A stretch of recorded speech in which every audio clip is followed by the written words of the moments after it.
Yo, what's up, guys? The inevitable has happened at Milan, guys, as we all expected after the failure of qualifying for Champions League football next season. AC Milan have sacked Massimiliano Allegri, Igli, Tare, Giorgio Furlani, and Geoffrey Moncada. Now, Zlatan Ibrahimovic and Paolo Scaroni keep their jobs. Scaroni will be focusing solely on the stadium project, guys. No involvement with the first team moving forward. And Zlatan Ibrahimovic has now been given full autonomy to hire the next sporting director and manager for Milan for next season, guys. Just incredible, to hear that Ibra will be getting, full autonomy for next season, decision-making power. But I think we could all agree we're not surprised that Moncada's gone. Furlani, Tare, and Allegri, they all needed to go, guys. Would have been great if we saw Cardinale completely clean out house with Scaroni and Ibra leaving as well. But clearly, Jerry has some type of respect for Ibrahimovic, obviously playing football for as long as he did, winning multiple trophies. Clearly, he values his opinion. Clearly, he wants him around because he's the only football guy that he clearly knows, Cardinale. So he doesn't know anybody else, other than the club legend that he fired, obviously. But wants to keep Ibra in charge, of course, had to fire everybody else. It's just absolutely shocking, to say the least, that he wants to have Ibrahimovic in charge. But I'm going to get involved in all of that and talk about all of that and everything else, guys. But I think we could all agree that this needed to happen yesterday. Today, obviously, after what happened yesterday, of course, guys, it was an absolute disastrous way to end the season, of course. And now, I think we can all agree the style that Max Allegri played with this squad was not good enough, to say the least. Milan at times this season looked flat. They were stagnant by the formation. They couldn't do anything in the final third because they didn't have a lot of attacking players. There were just a lot of reasons why Max Allegri is gone from this club. Now, guys, didn't get results against the smaller clubs. Did get results against the top six. But unfortunately, qualification to Champions League was the ultimate deciding factor. Max would have gotten an extra year, an automatic renewal year. That would have been a big reason why Milan would have possibly kept him on. If they did qualify, this made it easier for them to not fire them because he didn't get the automatic extension. So I understand why they did fire him. But man, oh man, just going back and looking at what happened this season is just so many moments that Milan squandered easy points, squandered many opportunities, guys. And Max Allegri, unfortunately for him, he falls on the sword, and he absolutely deserved to get fired after losing to Cagliari yesterday, losing 3 of the last 4 games of the season. The last 2 months after the international break were an absolute mess, to say the least, guys. It wasn't good enough. I'm looking at the schedule right now. We'll do a quick review of what happened this past season and why Max Allegri deserved to get fired. Of course, formation was the biggest reason. Leao and Pulisic not performing due to the formation, them not performing well due to Leao's injury. Pulisic clearly having his mind on the World Cup a little bit as well. Formation as well hurt him. But man, oh man, the failings in results against the bottom clubs was the ultimate demise for me in Max Allegri's tenure, guys. So if you guys recall, back in August, we beat Bari 2-0. Losing to Cremonese the first week of this season, that was the first worrying moment there. Losing 2-1 to a newly promoted side. That was obviously a bit of a warning sign for what was to come in this season. So you lose 2-1 to Cremonese.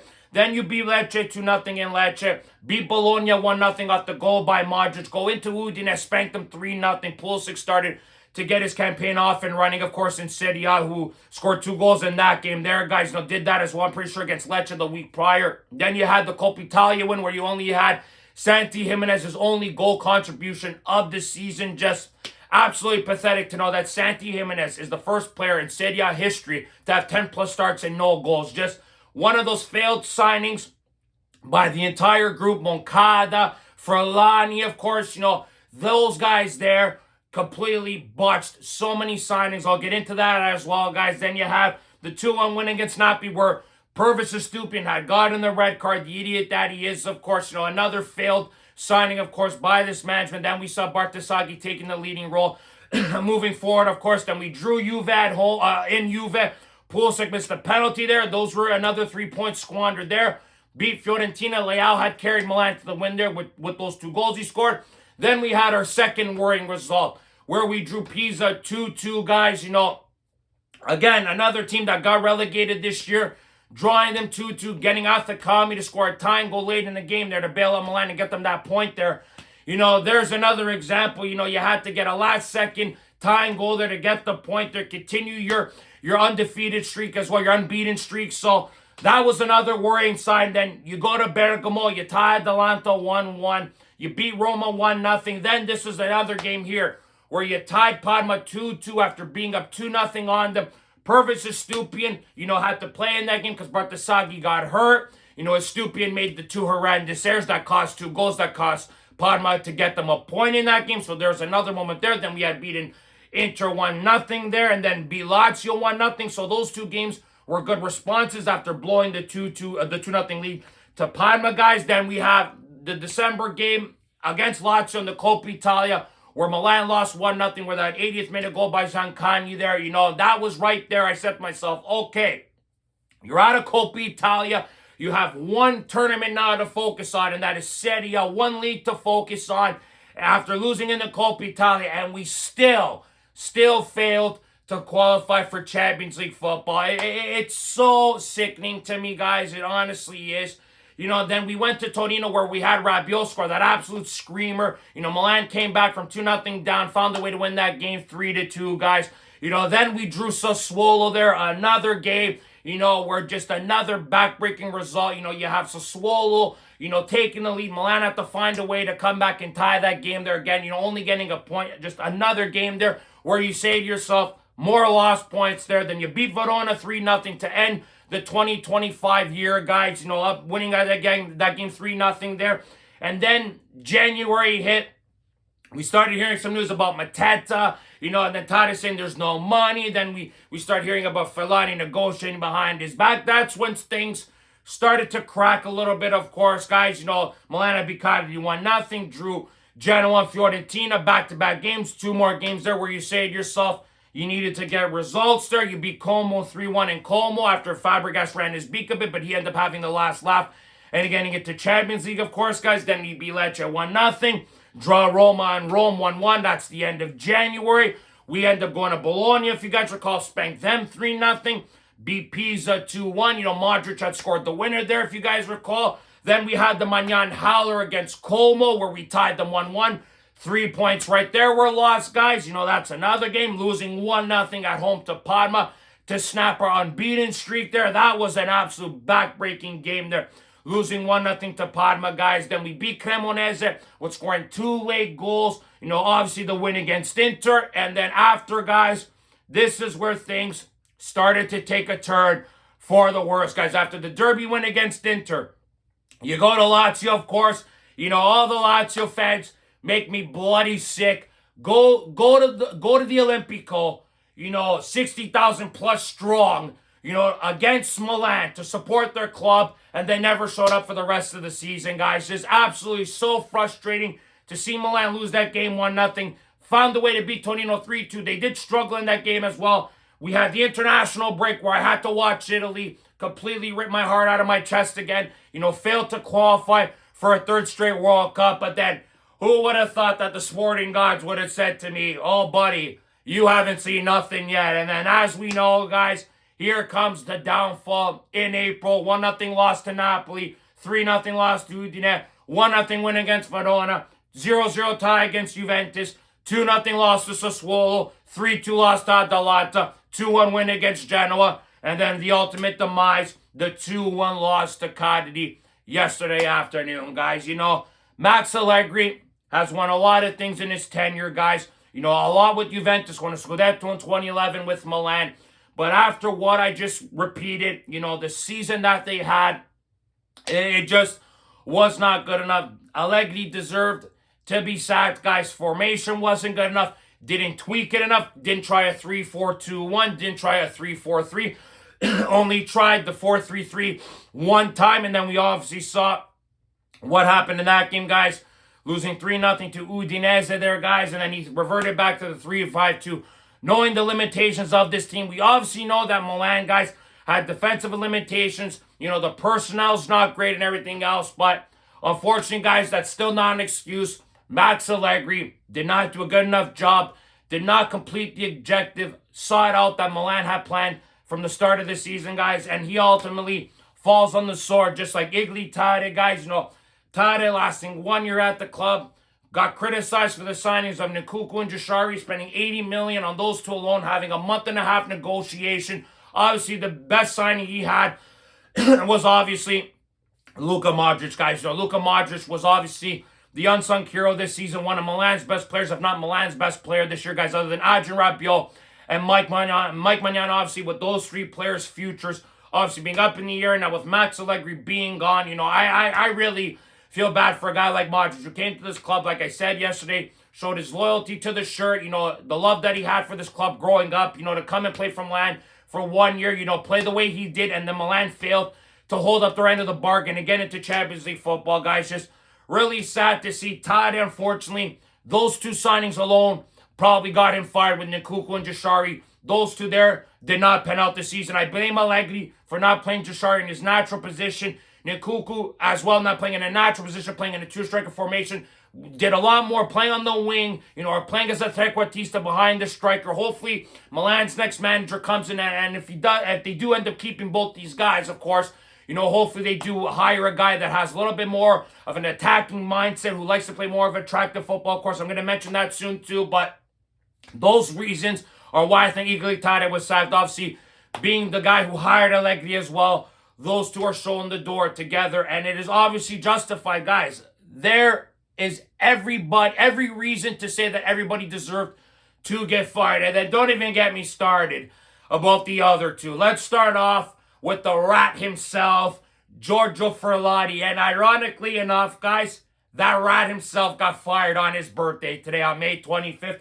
Absolutely beautiful, absolute justice, karma to say the least, because Giorgio Furlani was an absolute stain on this club, and this management gave Milan a bad name. The negotiations alone for Marcus Thuram a few years back are one of the biggest reasons why I despise this man. Negotiating a month with Thuram for $5 million, then Inter swooped him, offer him $6 million. The guy's won 2 Scudetti now. The guy was cheap, sold key figures in this club, like Tonali, didn't get enough money for Tijani Reinders, of course. That signing, and selling him, for the money that they did, was absolutely mind-blowing. Milan could have easily gotten a $70 million base fee for that guy. They only got $55 million, was an absolute joke. Then the guys, like, they also signed with Moncada as well. Like, Moncada was an absolute joke as well. Paolo Maldini was right about that guy. Wanted to keep him away from player decision-making, Paulo, when he was at the club, and I understand why now. Brought in guys like Emerson Royal, Chukwueze, those two guys combined, guys, cost over 40 million euros for Chukwueze and Emerson Royal. Chukwueze cost 28, Royal cost them 15, Charles, unfortunately, didn't work out because of Pioli as well. That's obviously Paulo and Moncada as well there, guys, but this was a failing beyond belief, guys. Guys like Furlani, who just got in the way too many times, stuck his nose in the sporting aspect, didn't know a goddamn thing about anything about culture, wanted to interfere in free transfers, guys that he didn't want because, salary and they were too old. Like, Allegri and Tade wanted to sign a guy like Lewandowski, for example. He didn't want that to happen. Of course, understandable because the guy's 37. But just an example to say the least. When Milan did not have a natural number 9, you can get a guy for free who can maybe come in and score you 10 to 15 goals, maybe 20 goals. He says no. There were motivations that guy had other than wanting to win on the field. He was more prioritized on the finances, the books, staying level, making sure Milan did not get financially in debt again. Listen, I understand that was his job, but he stuck his nose in too many aspects of the sporting decisions that absolutely drove me nuts. Like doing dealings behind people's backs, saying certain things that made no bloody sense. Like, the guy was an absolute mess. Wanted to be the man, wanted to have all the power, wanted to decide everything. He wanted to be the king, and honestly, we saw right through him. The guy was a rat, a piece of shit, made horrendous signings, negated a lot of signings, sold a lot of great players that this club loved, and now he deserves what he got, getting fired on his birthday. I am so glad he is gone, to finally know that he will not be representing AC Milan moving forward. Just gave this club a bad name. Moncada, horrible signings, didn't scout any Italians, only scouted foreigners, specifically French players. I absolutely hated it. Did not do enough to make Milan better, guys. Did not scout the right players, the right talent. Geoffrey Moncada deserved to get sacked. Furlani deserved it. Allegri deserved it. Tare deserved it. Ibra deserves to get fired, but he's able to stay in the club, guys, get more decision-making power, of course, and that obviously extremely concerns me, of course, because of what has happened with Milan Fortuna, hiring that Karofsky guy, the way he treated Ignazio Abate because of his ego and not playing his son, Maximiliano, like Zlatan Ibrahimovic, has shown a really ugly side of him since becoming an executive of AC Milan, doing all these photo shoots. Is going to be a bloody pundit for Fox at the World Cup. So how does Jerry Cardinale expect this man to hire the next sporting director and coach for Milan when he's going to be prioritizing the next month in the States, focusing on analyzing the World Cup? Like, the Jerry Cardinale, does he not see these things? Does he not have a bloody brain? He is a businessman.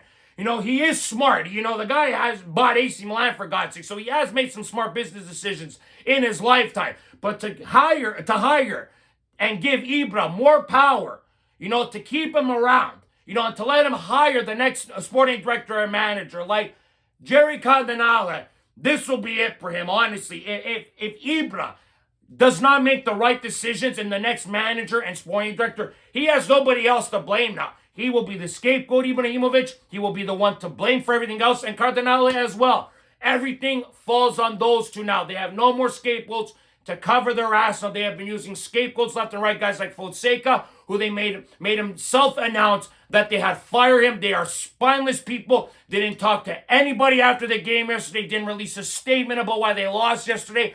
These are spineless human beings, people that do not want to fall on the sword and take blame for the failings of this club. Jerry Cardinale has been running this club for 4 years, sacked the club legends, sacked Ricky Moncada. Things have been an absolute mess. Only qualified for Champions League one time because of Juventus getting that points deduction. Since he's been in charge, he has been an absolute disgrace to this club, a disgrace to Milan fans, and now everything is going to absolutely be falling on him and Ibrahimovic now that Furlani and Moncada are gone now. Now that Tare and Allegri are gone now.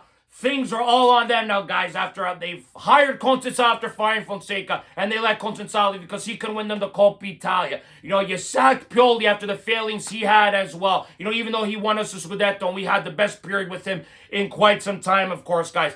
These 2 years now have to do what's best for Milan. No more nonsense of having all these people making different decisions and doing things behind people's back. Now, they have to be on the same page now. Ibra and Cardinale, you have to hire the right manager, you have to hire the right sporting director, and you need to take this club in the right direction. But knowing how these guys have operated the last 4 years, I don't expect it. I have no faith in these people. I think we can all agree that these people do not deserve the respect and faith of the Milan faithful right now. If they hire the right manager, that'll be the right thing. That'll be one feather in their cap to say, okay, he's a good, solid young manager or a bright, young attacking manager. Fine. You have to hire someone in the sporting director position that has at least a little bit of a cachet, a little bit of experience in Serie A. There's some talk of them talking to Paratici again. There's some talk of Adriano Galliani absolutely pushing to come back to AC Milan. The man is in his bloody 80s, for God's sakes, and sees what in dire need AC Milan is and is desperate to come back and help save this club and push them in the right direction again. He had a lunch meeting with Cardinale apparently last week or something like that, guys. But either way, though, Milan needs to hire the right manager, guys. There are a lot of names out there. Palladino, Mota, there was names like Van Bommel last year that Ibra wanted to hire. Conte, obviously, I don't expect Conte to be named, though, because they said Conte's name is not out there. They said they're going to talk to 6 or 7 journalists and spread news through those 6 people there. For me, guys, Palladino's a great option as well. But my number one option, or like one of my top two options, Palladino's up there, but I think Andonian Areola from Bournemouth should be one of the top priorities for AC Milan, guys. He had a spectacular year at Bournemouth, got Bournemouth into Europa League, guys. Had a great year with them, had great players like Semenyo, who made the massive move to Man City. They signed that kid Rayan, who's obviously a player that Milan were interested in the past. He had a really strong second half of the season, replacing Semenyo, guys. They have some really nice players, managed Jimenez, of course. Obviously, that kid there has some other issues as well off the field that he's going to have to deal with. Areola managed him, who was doing some really good things at Bournemouth, guys, so he is a really bright young attacking manager. I watched Bournemouth play against Manchester City the other day. Beat them. They tied them 1-1. We're up against them 1-0, of course. Helped Arsenal win the Premier League, of course. But I said to myself, man, Bournemouth, they play nice attacking football. Move the ball well, push up the field.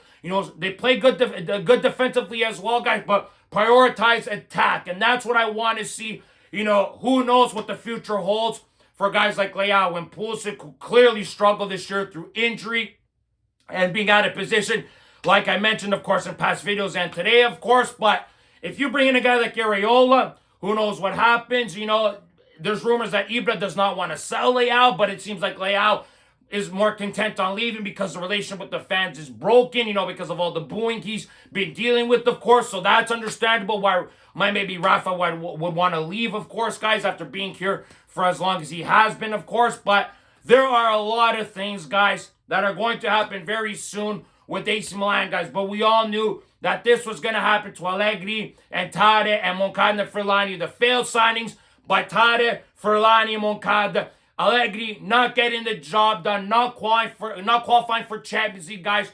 Playing a really, really horrendous style of football. A style of football that a lot of Milan fans, could only deal with for 1 year. Even me, guys, I was about getting results, getting back to Champions League, but the way this team was playing, I couldn't bear it for any more than maybe another year at most. But Allegri and everybody else deserve to get fired. Even though we didn't qualify for Champions League, we have finally seen the last of Furlani and Moncada. That is great news as well. Tare and Allegri, they showed professionalism to the end, of course, tried to protect the team, tried to not let the outside noise affect the team, but it clearly did affect the team at times this season, guys. Try not to let all the behind-the-scenes noise with the signings of Mateta and everything else, really break everything in between the squad. But it all did, guys, like I just said there, man. It just was an absolute mess behind the scenes with all these people working against each other. The manager, having guys like Ibra talk behind his back, talking to players, telling them what their future holds, telling them about tax and everything else. It's an absolute mess. And Jerry Cardinale is at the head of the table there. He needs to be the one to steer the ship straight and go in the right direction. But I have no faith in this man, guys. Ibrahimovic now is in charge. I have no faith in him as well, guys. As an executive, he has been nothing but a disaster, guys. Like I said, with the Futuro hiring, guys like Bonetta, Kirovsky, they got relegated down to Serie D. It's been an absolute mess, guys. But now, Zlatan Ibrahimovic is the man in charge. Cardinale has given him full carte blanche now, guys. He is the one now who will be deciding AC Milan's future moving forward, guys. So we'll love to hear what you guys have to think about what Milan should do moving forward. Do you guys think that this was deserved? Because I think we can all agree that everyone is going to say it was deserved, of course. 100% it was deserved. You have one or two people who actually defended this management. They should be absolutely ashamed of themselves if they even thought about defending this management, guys. Thank God that these people are out of the club now. Obviously, Milan, unfortunately, and us fans pay for it by not seeing Champions League football for the second straight season, guys. But with all the failed signings in the past, selling key figures in this club, guys like even Kalulu as well, selling him to Juventus for 14 million euros plus 3 million bonuses, that's just another example, to say the least, guys, where these people have failed the club left and right now, deserve to get fired. Ibra deserved it. Scaroni deserved it. They end up escaping the purge of Jerry Cardinale, guys, but time will tell. Time will tell if Zlatan Ibrahimovic can put his ego aside and say to himself, Milan is the priority. But we all know Ibra. He has never been the one to put his ego aside, guys. So it's going to be very interesting to see who they hire at manager, who they hire at sporting director, and see what happens in the transfer window, guys. I highly doubt Goretzka comes in without Champions League football. Does Rabiot leave with Allegri? Does Milan leave? Does Modric retire? So much shit is up in the air, guys. Who do they sell? Who do they buy? Man, it's going to be a really interesting summer. But now knowing that we have to sit on this for the next 3 to 4 months is just really frustrating, to say the least, guys. But guys, love your thoughts and opinions on all the sackings by all these peoples, guys. Absolutely deserved it, to say the least, guys. So we'll love to your thoughts and opinions on this one, guys. So like this video, subscribe if you guys want to see more content. Forza Milan sempre, as always, guys. We'll see you guys on the next episode of Rocco Unfiltered. Ciao, guys.